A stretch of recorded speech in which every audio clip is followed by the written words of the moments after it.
komputer berawal dari kebutuhan manusia untuk menghitung dan mengolah data dengan lebih cepat dan akurat.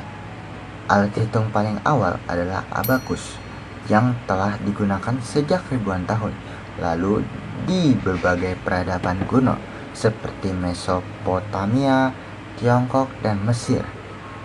Abakus membantu manusia melakukan perhitungan dasar seperti penjumlahan, pengurangan, perkalian, dan pembagian.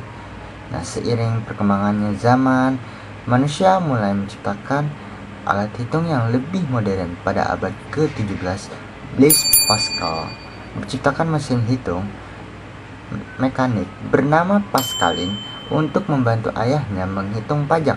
Setelah itu, Gottfried Wilhelm Leibniz,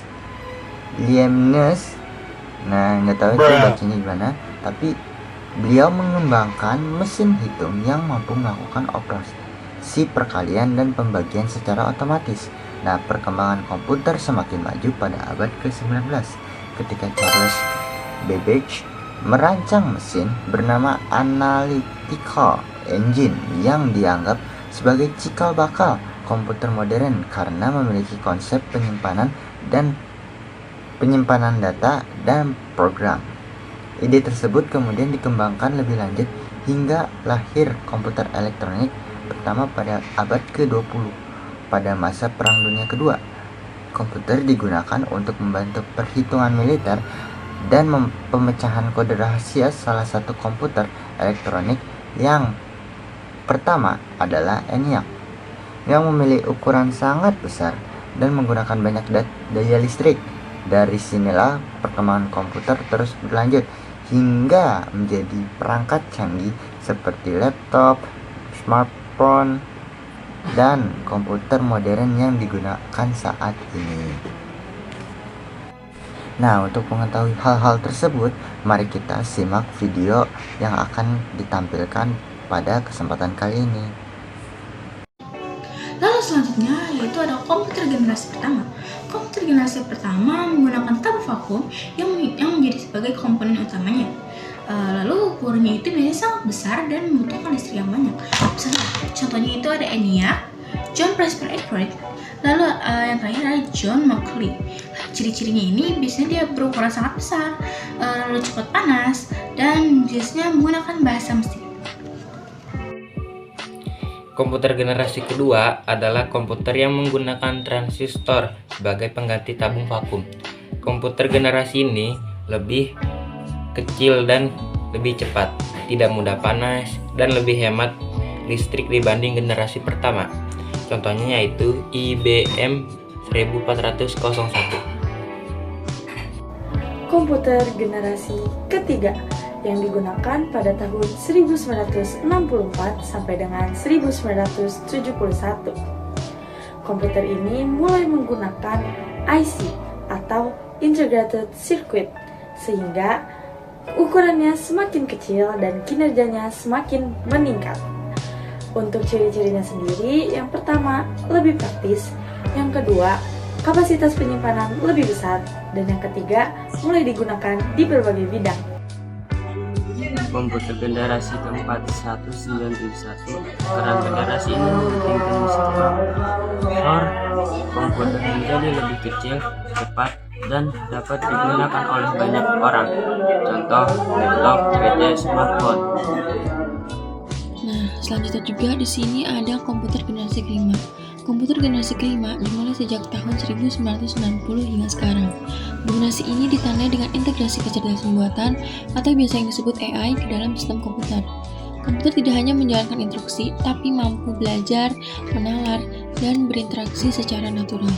Adapun ciri-cirinya seperti menggunakan AI dan machine learning. Yang kedua ada pemrosesan paralel, ribuan proses sekaligus. Nah, yang ketiga ada antarmuka natural seperti suara, wajah, dan tulisan tangan. Yang keempat ada terhubung cloud dan internet secara real time. Yang kelima mampu belajar sendiri dari data atau yang disebut self learning.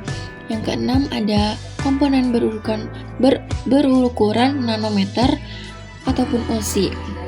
Nah, Ada juga teknologinya, seperti yang pertama Artificial Intelligence and Machine Learning, yang kedua Deep Learning atau Neural Network, yang ketiga ada Natural Language Processing NLP, yang keempat komputasi kuantum. Nah, ini juga ada contoh nyatanya seperti ChatGPT, Google Assistant, mobil self-driving, robot bedah rekomendasi Netflix, dan lain sebagainya. Di sini juga ada kelebihan dan kekurangannya. Kelebihannya antarmuka intuitif, meminimalkan kesalahan manusia dan lain sebagainya. Dan kekurangannya biaya mahal, konsumsi listrik besar, risiko pengangguran. Selanjutnya ada tonggak pentingnya, yaitu Turing Test pada tahun 1950, istilah AI 1956, Deep Blue kalahkan Kasparov 1997, AlphaGo 2016, dan terakhir ChatGPT tahun 2022. Nah, sekian dari saya. Wassalamualaikum warahmatullahi wabarakatuh. Jadi kesimpulannya, komputer berkembang dari alat hitung sederhana menjadi teknologi canggih yang membantu manusia dalam belajar, bekerja, komunikasi, dan hiburan. Perkembangan komputer terus berlanjut seiring kemajuan teknologi dari generasi ke generasi. Komputer mengalami perubahan yang sangat besar, baik dari segi ukuran, kecepatan, maupun kemampuan dalam mengolah data. Jika dahulu komputer hanya digunakan oleh kalangan tertentu, kini hampir semua orang dapat menggunakannya dalam kehidupan sehari-hari. Kehadiran komputer juga mempermudah manusia dalam memperoleh informasi, menyelesaikan pekerjaan, dan menciptakan berbagai inovasi baru yang bermanfaat bagi perkembangan ilmu pengetahuan dan teknologi. Sekian dari pemaparan yang bisa kami berikan. Mohon maaf jika ada kesalahan yang kami ucapkan. Wassalamualaikum warahmatullahi wabarakatuh.